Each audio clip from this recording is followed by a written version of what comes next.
Hello guys, നമ്മുടെ first ചാപ്റ്ററിൽ ആകെ ഒരു ഒറ്റ ഇക്വേഷൻ മാത്രമേ പഠിക്കുന്നുള്ളൂ. അതാണ് ഏത്? അപവർത്തനാങ്കം, റിഫ്രാക്റ്റീവ് ഇൻഡെക്സ് എന്ന് പറയുന്നത്.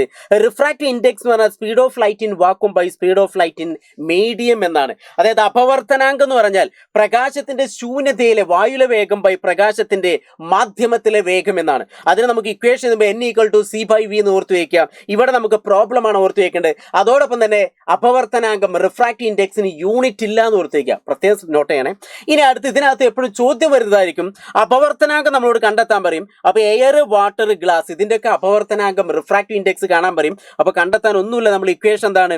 n=c/v. c എന്ന് പറഞ്ഞാൽ 3 × 10⁸ metre per second by v എന്ന് പറഞ്ഞാൽ എയറിലൂടെയുള്ള സ്പീഡ് എന്ന് പറഞ്ഞാൽ 3 × 10⁸ മീറ്റർ പെർ സെക്കൻഡ്. ഇത് നമ്മൾ കംപ്ലീറ്റ് ക്യാൻസൽ ചെയ്ത് കഴിഞ്ഞാൽ 1 എന്ന് കിട്ടും. അപ്പോൾ എയറിലെ റിഫ്രാക്റ്റീവ് ഇൻഡെക്സ്, വായുവിലെ അപവർത്തനാങ്കം എന്ന് പറഞ്ഞാൽ 1 എന്ന് ഓർത്ത് വയ്ക്കാം. ഇനി രണ്ടാമത്തെ വാട്ടറിന്റെ ഇതേപോലെ തന്നെ c എന്ന് കേൾക്കുമ്പോൾ 3 × 10⁸ മീറ്റർ പെർ സെക്കൻഡ് ആണ്.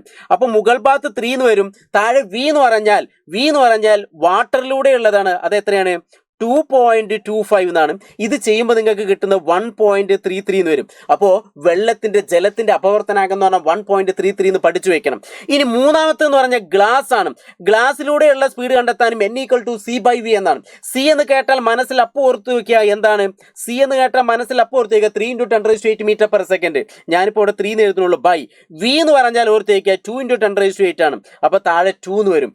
അപ്പോൾ 3/2 എന്ന് പറഞ്ഞാൽ 1.5 എന്ന് കിട്ടി.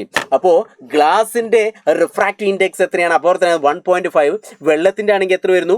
1.33 എന്ന് വരുന്നു. ഇനി എയർ, വായുവിന്റെ ആണെങ്കിൽ 1 എന്ന് ഓർത്ത് വയ്ക്കാം. ഇനി ഡയമണ്ടിന്റെ ആണെങ്കിൽ ജി അല്ല, ഡയമണ്ടിന്റെ എന്ന് പറഞ്ഞാൽ 2.4 എന്നൊക്കെ ഓർത്ത് വയ്ക്കാം. അപ്പോൾ ഇതേപോലത്തെ ഒരു പ്രോബ്ലം ഫസ്റ്റ് ചാപ്റ്ററിൽ ഇമ്പോർട്ടൻ്റ് ആണ്, പഠിച്ചു വയ്ക്കുക.